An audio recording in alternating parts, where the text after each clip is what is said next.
got a call on Monday um, to request us to host a funeral at our church. This particular family had no other place to go to hold their funeral. The Mims family. Young man was shot down the street from our church a couple of weeks ago.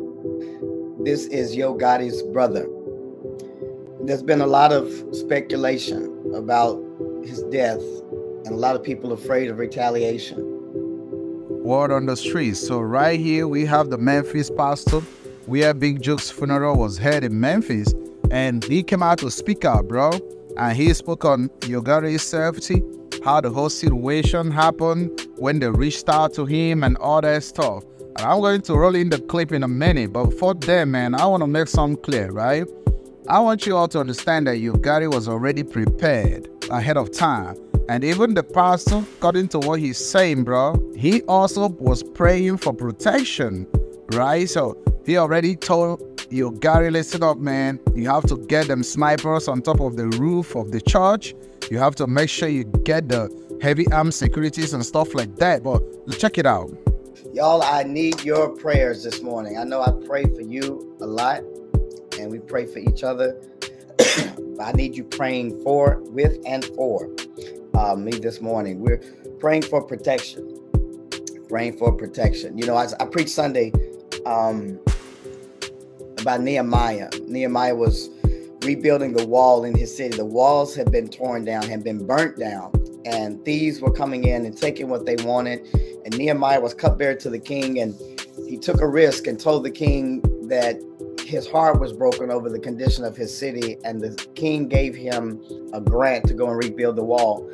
But as I told you on Sunday, whenever you take position, you're always going to have opposition, and the ops begin to make threats toward the builders of the wall because they benefited from the walls being torn down. And they threatened to kill Nehemiah and the workers while they were rebuilding the wall. And Nehemiah prayed, Lord, boomerang any ill will that they had toward us. Let it come back on them. Do not hold them guiltless for their sin. And Nehemiah continued to rebuild the wall with weapons in one hand and tools in another. And they watched and prayed while they were rebuilding the wall. We got a call the other day, right after I preached that sermon. Got a call on Monday to request us to host a funeral at our church. It's not uncommon for us to get requests to hold funerals at our church. That's what churches do. This particular family had no other place to go to hold their funeral. The Mims family. Young man was shot down the street from our church a couple of weeks ago. And his family reached out for us to have the funeral. And without hesitation, I said yes, because her mother had lost her son, children had lost their dad, and siblings had lost their brother. We've done all kinds of funerals at our churches, but this funeral was different because this is Gotti's brother. There's been a lot of speculation about his death, and a lot of people afraid of retaliation. But I just believe that when you do the right thing for God and do it for the right reason, that God will protect. I want to give refuge and sanctuary to a family that is grieving. And yet there are ignorant people who are trying to stir up hostility and hoping something bad comes out of this. I'm praying that as we rebuild our community and stand up and say enough killing, there's enough killing in our city. I believe that when we stand up for what's right and to bring hope and healing to a family that's hurting, that God will stand up for us.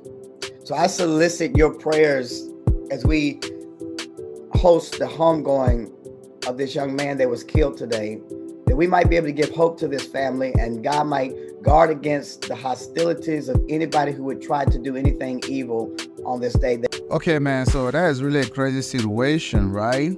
That was a Memphis pastor, man, where the Big Jook's funeral was held, and he came out to explain to us what's really happened and what happened, right? So very big shout out to Dr. Stacy Spencer, right? Very big shout out to you, sir, for giving us updates, letting us know how it happened, how it started, and what really took place, right? So So I'm going to keep you all updated on this situation. So after the funeral, I think the pastor also went live on Facebook to kind of talk about this situation. So make sure you go check out his Facebook page, right? Go check out his Facebook page and make sure you follow the Facebook page for you to get updated on this situation. So this was the man, the pastor of the church where Big Jook's funeral was held, bro. And he was explaining the situation when they reached out to him.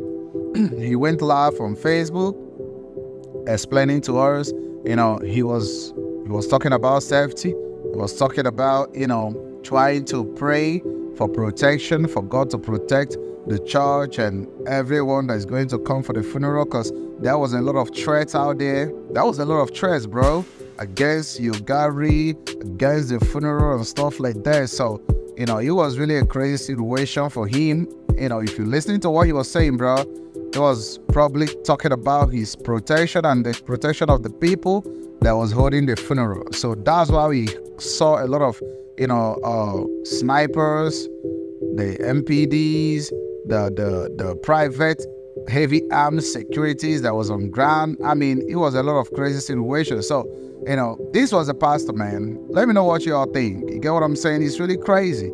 But make sure you like the video. Make sure you subscribe to the channel and catch you guys later.